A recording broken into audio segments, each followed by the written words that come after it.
Agora eu vou passar a palavra para a senhora Rodrigues Miranda de Almeida, que é graduada em Relações Públicas pela Pontifícia Universidade Católica de Minas Gerais, com especialização em Gestão Estratégica de Negócios pela Universidade Federal de Minas Gerais e trabalha na gestão de patrocínios e eventos da CENIC.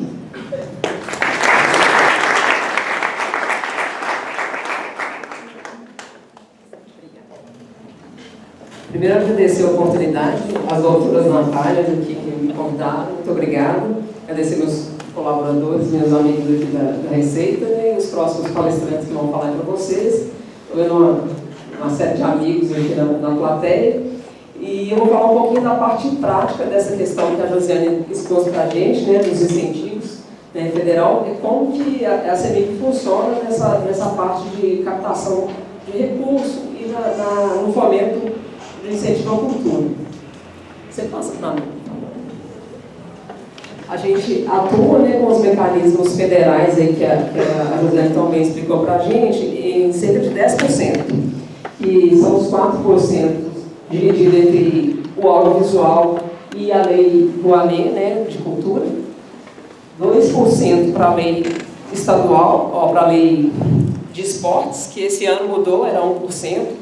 Graças a Deus teve esse aumento aí bem significativo, faz toda a diferença para um país, né, que tem uma valorização do esporte tão grande como o nosso.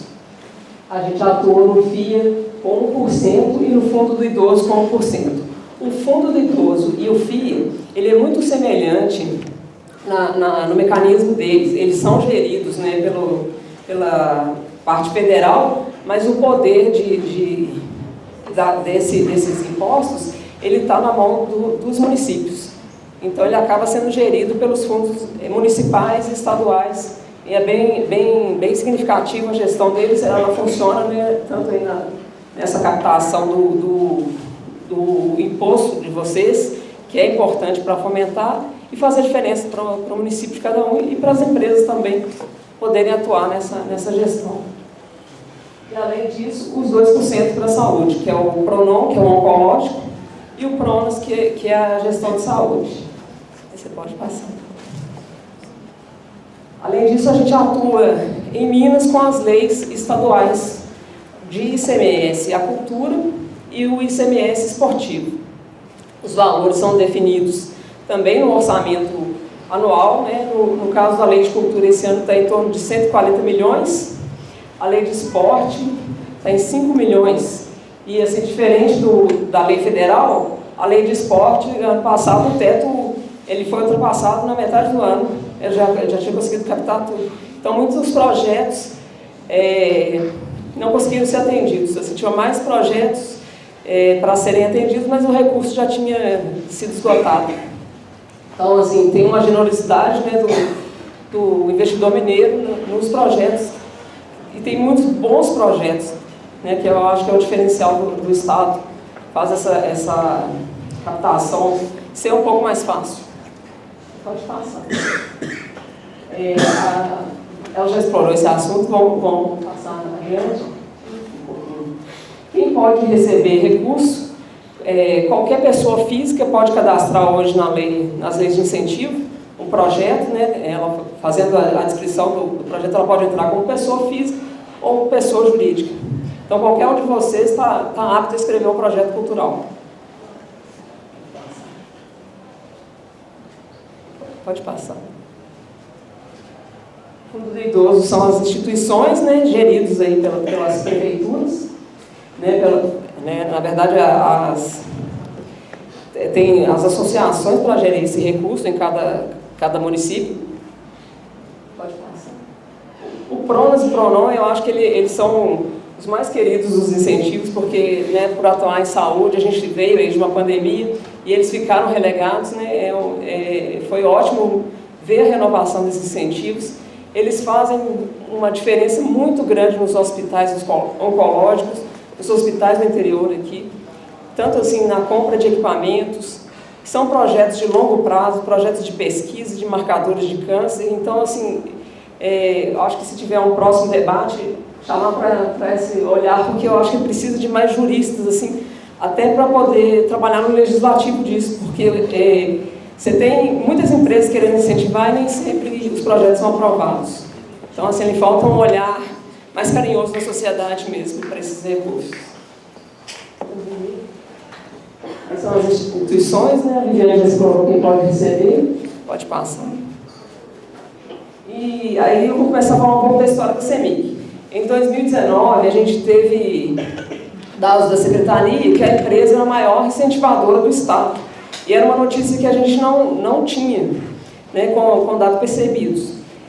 E naquele momento a gente viu a oportunidade de contar essa história, porque a gente é um grande incentivador de cultura, mas não era percebido dessa forma pela sociedade. O que nós estamos fazendo de errado?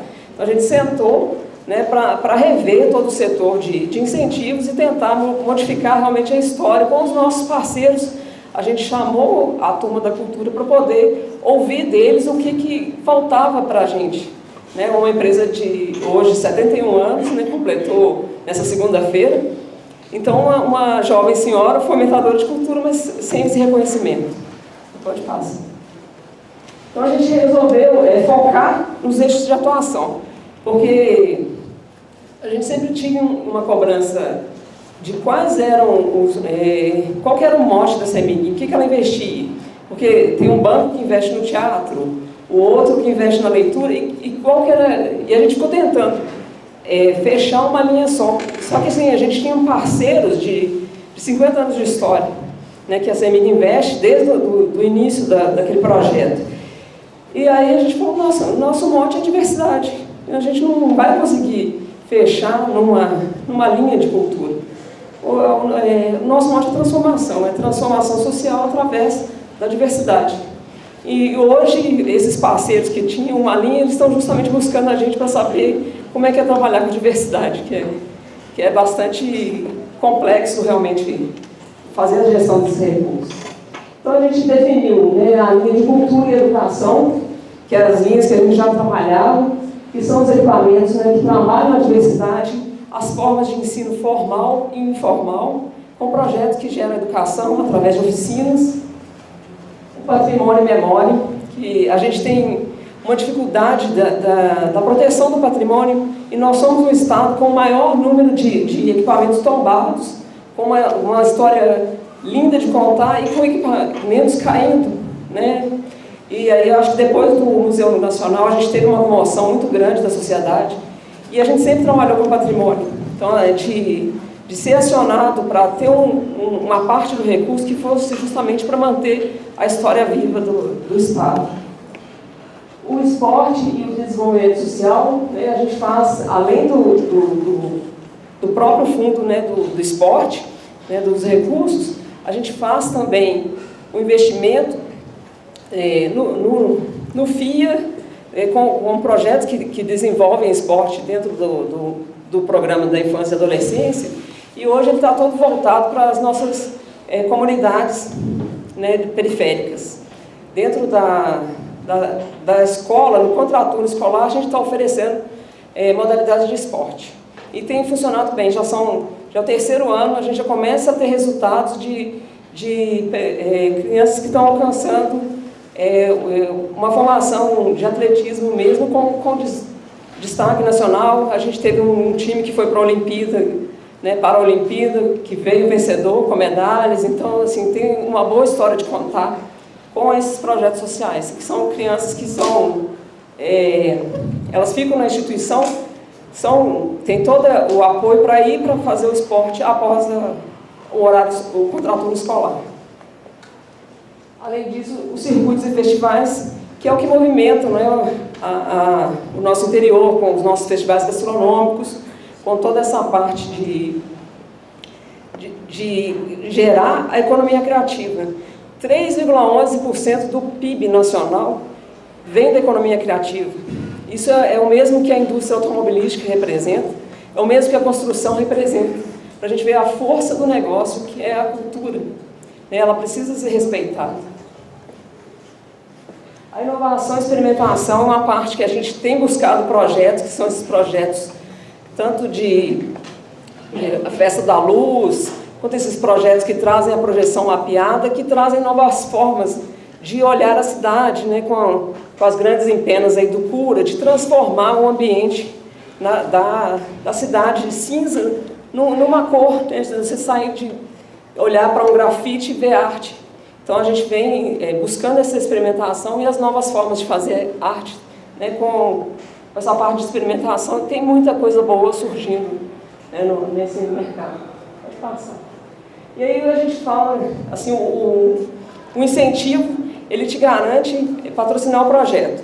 Então, na verdade, isso é uma logo no pé da página. O que faz diferença para um incentivador? São as ativações de marca.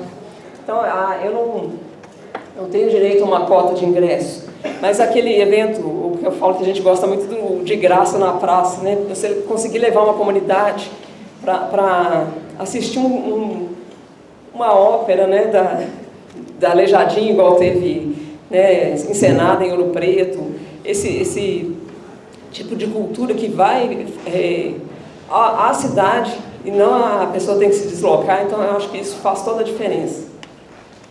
Pode passar. O nosso investimento em cultura ano passado ele chegou na ordem dos 56 milhões. Dentro de incentivos 60, passou para foram 66 milhões. Dentro de incentivo, a gente chegou com 66 e quase 1,5 milhão no show do Milton Nascimento, que foi a última sessão de música. E não tinha incentivo, né, mas a CEMIG entendeu que era uma oportunidade de investir, né, estar junto com o Milton naquela última sessão de música, e acho que fez toda a diferença para a gente fazer 70 anos e comemorar, né, no estádio do Mineirão com 60 mil pessoas. Acho que foi valoroso. E aí, além disso, a gente realizou concertos especiais, foram concertos abertos, gratuitos, né, na Filarmônica, que é uma das patrocinadas. A CEMIG ela tem uma linha de patrocínio que são os incentivos de longa data, né? A Fundação Clóvis Salgado, Giramundo, Corpo, que são os grandes grupos, e a inovação, que são os novos projetos que vão agregando a cada ano. Passa. Aí você dá um play pra gente?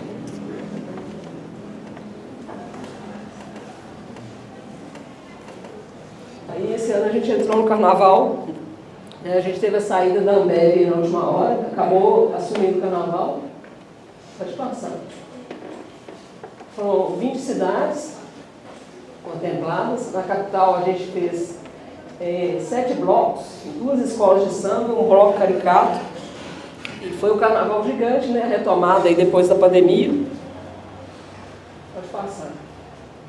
Um pouco dos projetos que a gente patrocina. Tanto nós vamos do funk da pipa para ópera, né? Um pouco da nossa diversidade aí, Giramundo, 50 anos. A gente solta uma agenda cultural semanal de toda a programação, o que é gratuito, o que é pago, para as pessoas terem conhecimento. Pode passar. E algumas premiações, né?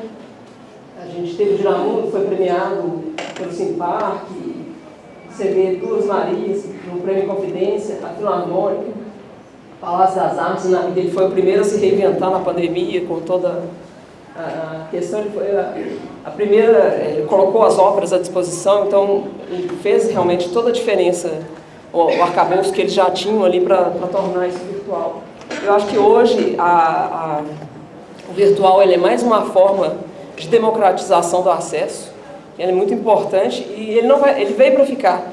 Então, ainda que você tenha os eventos físicos, você ainda tem o virtual como uma opção de dar uma segunda olhada naquele show. Eu acho que a gente não escapa mais do audiovisual.